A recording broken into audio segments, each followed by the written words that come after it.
Hello friends, की बात red S cricket से हमेशा की तरह आपका थैंक्स, आपकी सपोर्ट का थैंक्स। आप ऐसे ही सपोर्ट करते रहिए, हम वीडियो लेके आते रहेंगे। क्रिकेट इक्विपमेंट बनाते हैं जलंधर में, और आपकी हर क्वेरी क्रिकेट इक्विपमेंट के रिगार्डिंग जो भी है, हमारी कोशिश रहती है कि हम वीडियो के माध्यम से हर क्वेश्चन को आंसर कर सकें। आज का टॉपिक रेलिवेंट और हॉट टॉपिक। आप देख रहे हैं आईपीएल में बैटों की चेकिंग शुरू हो गई है। ये शुरू नहीं होगी है, ये एक ऑन गोइंग प्रोसेस है जो बहुत देर से चल रहा है। कुछ सालों पहले आईसीसी ने बैट की साइज रिस्ट्रिक्शन लगा दी थी। साइज रिस्ट्रिक्शन से मेरा मतलब कि आईसीसी ने रिस्ट्रिक्ट कर दिया था कि एज 40 और इसकी जो स्पाइन है वो 67 से ज़्यादा नहीं हो सकती। इससे कम हो सकती है, इससे कम आप यूज कर सकते हैं, ज़्यादा यूज नहीं कर सकते, वो इलीगल बैट होगा। लेंथ जो है वो बैट की टोटल लेंथ आईसीसी कहता है 38 इंचेस तक हम रख सकते हैं। नॉर्मल बैट 33.5 पौने 34 इंच का होता है, पर आईसीसी कहता है कि हम 38 इंच तक बैट लंबा यूज कर सकते हैं। उसमें हैंडल साइज और ब्लेड साइज स्पेसिफाई नहीं है। आप 38 इंच में चाहे 37 इंच का हैंडल लगा लो, 1 इंच का ब्लेड रख लो, या 37 इंच का ब्लेड रख लो, 1 इंच का हैंडल रख लो। आईसीसी ने इसके ऊपर कोई स्पेसिफाई नहीं किया है। टोटल लेंथ 38 इंच से ज्यादा नहीं होनी चाहिए। ये है size specification, size guidelines ICC की। आजकल बैट चेक हो रहे हैं।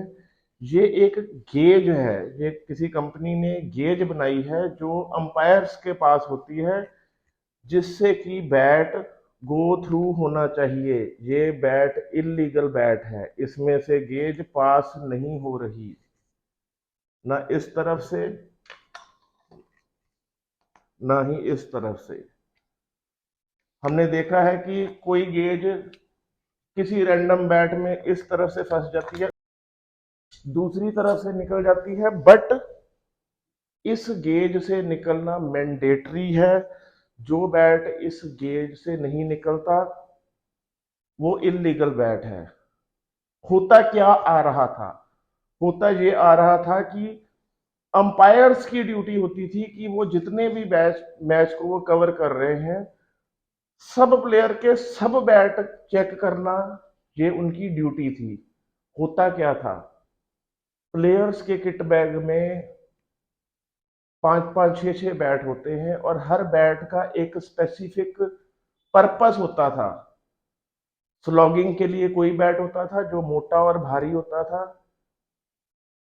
Force umpire randomly changing room में जाके या प्लेयर्स एरिया में जाके किसी भी प्लेयर का बैट चेक कर लेते थे, जो मोस्टली पास ही होते थे।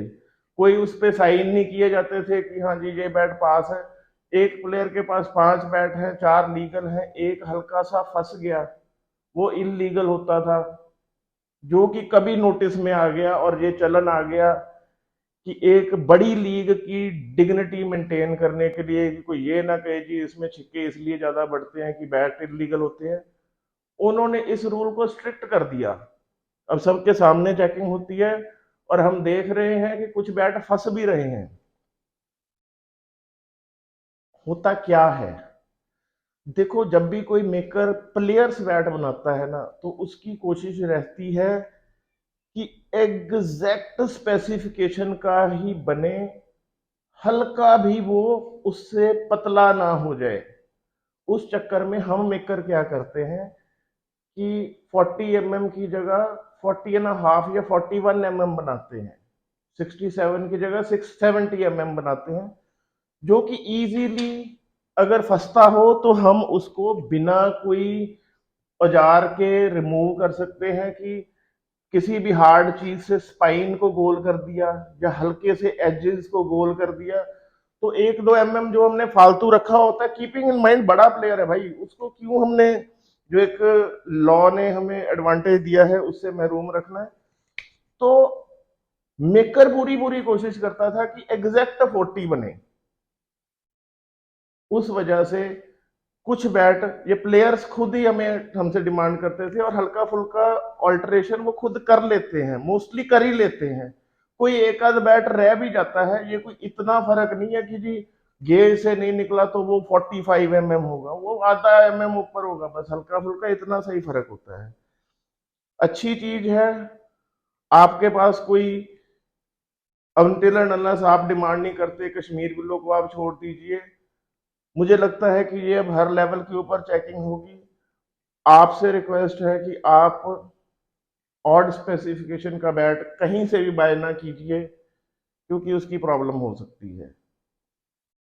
हम मेकर्स प्लेयर्स के लिए या कोई भी बैट होता है उसके ऊपर उसको पूरा पूरा रखने की कोशिश करते हैं, बट सिंस मैनुअल वर्क है, ये मशीन से नहीं बनते बैट, इसलिए सारे बैट एक जैसे नहीं बन सकते, एक स्पेसिफिकेशन के नहीं हो सकते, हल्की फुल्की ऊपर नीचे हो जाता है, उतनी को अल्ट्रेशन आप खुद कर सकते हैं। मही भाई को आपने देखा कि उनका बैट गेज में से नहीं निकला, उन्होंने बैट की स्पाइन जोर से प्रेस कर दी, 1-2 mm बैठ गया। आपके एजेस से नहीं निकल रहा, आप पीछे के एजेस राउंड कर सकते हैं, ये एक हल है। अब इसका नतीजा क्या है? अगर कोई भी बड़े प्लेयर का बैट गेज से नहीं निकलता तो प्लेयर को वार्निंग है, उससे ज्यादा बड़ी वार्निंग हम मेकर्स को है, क्योंकि प्लेयर मेकर टेक्निकलिटी को नहीं जानता, ये मेकर ही जानता है कि उसने क्या बनाया है। और सही बात भी है, आईसीसी हम मेकर्स को एक रजिस्ट्रेशन देता है जिसमें हम जो भी इक्विपमेंट बनाते हैं उसके सैंपल्स उनके पास भेजते हैं और एक प्लेज लेते हैं कि हम जो भी इक्विपमेंट बनाएंगे वो आपकी गाइडलाइंस के अकॉर्डिंग बनाएंगे, आपकी स्पेसिफिकेशन के हिसाब से बनाएंगे। ये हमने उनसे प्लेज दिया हुआ है उनको। जब प्लेयर का बैट ऐसे इलीगल निकलता है तो हम मेकर को आईसीसी की तरफ से शो कॉज आता है कि भाई क्यों बनाया है ये, हमें स्पेसिफाई करना पड़ता है, हमें रीजन बताना पड़ता है। सो मेकर के लिए ये एक बड़ी ही टफ सिचुएशन होती है, एक दो वार्निंग के बाद हमारे ऊपर एक्शन भी हो सकता है। प्लेयर इसमें उतना गिल्टी नहीं माना जाता जितना कि मेकर माना जाता है। प्लेयर तो सीधा हाथ खड़े करके कह देता है कि भाई मैं तो कॉन्ट्रैक्टेड प्लेयर हूं, इन्होंने ही मुझे ये बैट भेजा है, मुझे क्या पता। खैर इतना कह के वो पल्ला नहीं झाड़ सकता, बट स्टिल इसमें मेकर ज्यादा गिल्टी है। तो हर मेकर को एक सही पोजीशन पे रखने के लिए आप हेल्प कीजिए और ज्यादा मोटे से मोटे बैट की डिमांड ना कीजिए। कुछ प्लेयर हमें इंटेंशनली कहते हैं कि भाजी 1-2 mm ज्यादा रख दो, हल्की फुल्की कसर होगी हम खुद कर देंगे, खुद सेट कर लेंगे। आपने देखा होगा बड़े प्लेयर कोई आरी से हैंडल काट रहा है, किसी ने कई तरह के सैंड पेपर्स रखे होते हैं, वो इसीलिए रखे होते हैं क्योंकि कोई भी प्लेयर 1 mm भी लूज करना नहीं चाहता, क्योंकि जो भी लॉट आज की डेट में पुराना चल रहा है इन्होंने 45-45 mm के बैट यूज करने किए हुए हैं, और यही एक सबसे ज्यादा चंक है जिन्होंने ये डिफरेंस फील किया है, इनकी परफॉर्मेंस में आया है। डेविड वार्नर 50 mm का यूज करता था, जब उसको 40 mm का बैट यूज करना पड़ा उसका माथा फट गया कि क्या आ गया ये बैट मेरे पास, उनको बहुत ज्यादा मुश्किल हुई। वो प्लेयर जो ऐसे प्लेयर जिन्होंने मोटे बैट यूज कर रखे हैं वही जनरली डिमांड करते हैं कि 1-2 mm फालतू रख दो, हम अपने हिसाब से उसको कम कर लेंगे। 1-2 mm उड़ाना सैंड पेपर से कोई मुश्किल बात नहीं है और वो कर लेते हैं। कोई कबार रह जाता है जो फंस जाता है, ये है रूल। मैं उम्मीद करूंगा कि आप भी लीगल बैट्स की तरफ जाएंगे और मेकर्स को प्रमोट करेंगे कि लीगल बैट बनाते दो। इसके अलावा आप कुछ भी जानना चाहते हैं हमें कमेंट करके बताइए। मैं बहुत बार रिक्वेस्ट करता हूँ, हमें अच्छा लगता है कि जब आप कमेंट में अपना नाम और शहर का नाम लिखते हैं तो हमें आइडिया होता है कि हम कहाँ कहाँ से देखे जा रहे हैं। बहुत अच्छा रिस्पांस दे रहे हैं आप हमें। क्लब्स में भेजिए, व्हाट्सएप स्टेटस लगा लीजिए, ग्रुप्स में भेजिए, हमारी बहुत हेल्प होगी। आगे से आगे भेजिए। Keep watching, keep sharing. Thank you.